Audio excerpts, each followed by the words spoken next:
Voilà, c'est ça la beauté du football africain. C'est ça la beauté du football africain.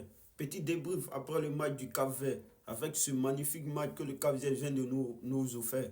C'est ça. Quand on vous dit en Afrique, il ne s'agit pas seulement du talent pour aller gagner des compétitions africaines. En Afrique, il faut avoir l'envie, il faut se battre pour aller gagner des compétitions africaines.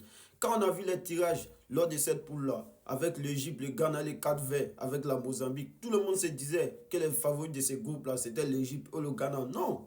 Mais aujourd'hui, après 2 journées, on se retrouve avec un classement où le Cap-Vert a déjà 6 points. Ils sont déjà qualifiés pour les huitièmes de finale. L'Égypte, les champions d'Afrique inconceptés, le Brésil de l'Afrique, aujourd'hui, avec près de 7 titres de champions africains, l'Égypte se retrouve avec 2 points. Oui, oui, avec 2 points après 2 journées. Et le Ghana qui se retrouve avec 1 point après 2 journées. Qui aurait cru qu'après 2 journées, le Cap-Vert sera à la tête de ce pool-là? Donc si on vous dit le football africain, ce n'est pas que le talent. Il faut savoir mettre un système en place pour gagner tes matchs. Et les Cap-Verts, ils ont compris. Ils ont compris. Comme face au Ghana, ils ont fait les tafs. Aujourd'hui, ils ont fait les tafs. Voilà. Aujourd'hui, ils se retrouvent en huitième de finale. Oh, les deux favoris de ce groupe-là se retrouvent chacun avec 1 point pour le Ghana, 2 points pour l'Égypte. C'est ça.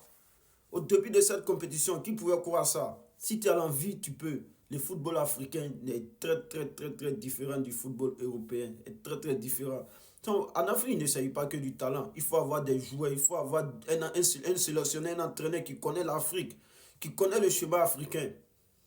Aujourd'hui, sans jouer son troisième match, le Cap-Vert est su de terminer premier de cette poule. Parce qu'en dernière journée, le Cap-Vert va affronter l'Égypte. L'Égypte qui a déjà 2 points. Malgré ce qui va se passer, le Cap-Vert restera toujours premier de cette poule. Au début de cette compétition, qui pouvait croire cela?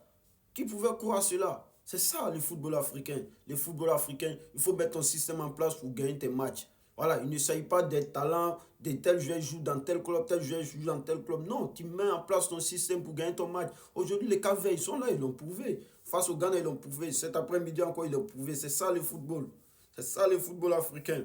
Voilà. Aujourd'hui, le Ghana et l'Égypte, les deux équipes sont en difficulté parce qu'ils sont obligés de gagner leur dernier match pour se qualifier. Optant le Cap-Vert là, ils vont dormir tranquillement, ils ont fait le taf, ils sont à la tête de ce pool, de cette poule-là. Donc on dit, voilà, ce que le Cap-Vert vient de nous montrer là, c'est ça l'Afrique.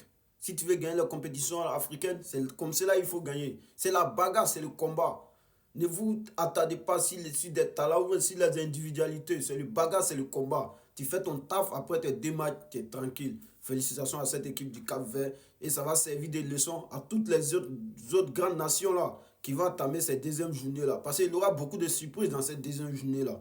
Ça a déjà commencé avec la Côte d'Ivoire. Aujourd'hui, le Ghana et l'Égypte sont dos au mur. Le Cap-Vert qui est déjà qualifié. Cet après-midi, on a Sénégal, Cameroun. D'autres vont arriver. On se trouve dans d'autres débriefs. Abonnez-vous toujours à l'ADI 225.